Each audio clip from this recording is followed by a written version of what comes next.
Hi everyone, Catherine here. I'm going to read In a Jar.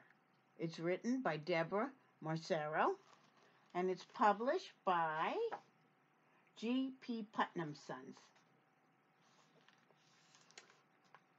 This is Llewellyn and he's a collector. He collects things in a jar. It's in the forest, in a birch tree forest. He's putting things into a jar. When he held a jar and peered inside, Llewellyn remembered all the wonderful things he had seen and done. Oh, so at night he can remember his walk in the forest. Cool. He collected small, ordinary things. Here's his shelves with jars, like buttercups, feathers, and heart-shaped stones. Very pretty. One night, the sunset painted the sky the color of tart cherry syrup. Llewellyn ventured down to the shore with as many jars as he could carry, pulling the jars down to the shore. A little girl named Evelyn was here too. Llewellyn scooped that cherry light into his jars. And when he was done, he gave one to Evelyn. Oh, that's so nice. Evelyn took the jar home, and to her surprise, it glowed through the night with the memory of that sunset. Oh, this is beautiful.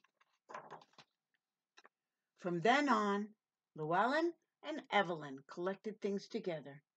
They collected things hard to hold, like rainbows, the sound of the ocean, and the wind just before snow falls. They collected things you might not think would even fit in a jar, but somehow they did. This is beautiful.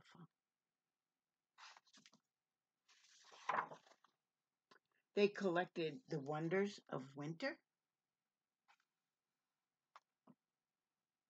You know, these beautiful things, the birds, all their memories, the newness of spring, tulips, animals, ducks, lightning, rain.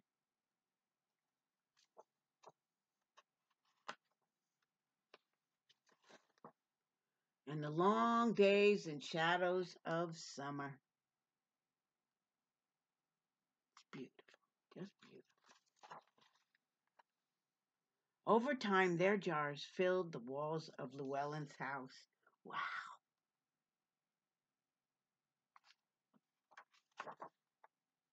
But one day, Evelyn had sad news. Her family was moving to a new town. Their house is for sale. They're so sad.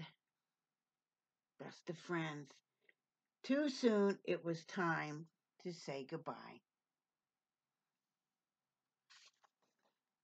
With Evelyn gone, Llewellyn's heart felt like an empty jar.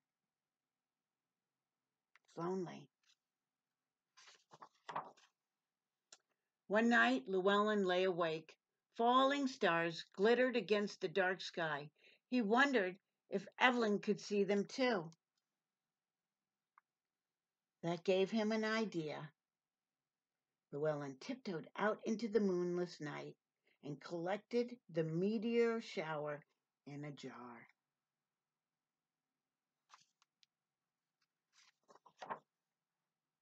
The next day, he prepared a package, wrote a note, took it to the post office, and there it flew all the way to Evelyn's house.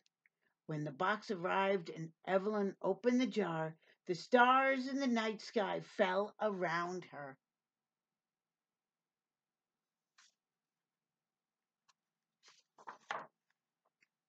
Evelyn knew just what to do.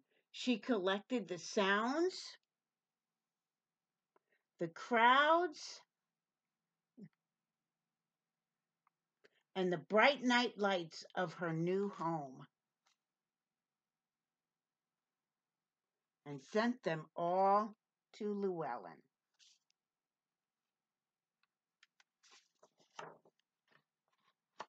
And so, when the golden leaves of autumn began to fall once again, Llewellyn set out to collect a jarful for Evelyn.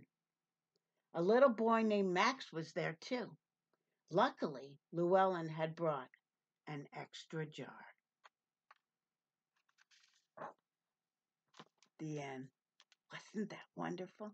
I really enjoyed that story. I hope you enjoyed it also, and I hope you have a wonderful day. Let's see what we could put in the jar.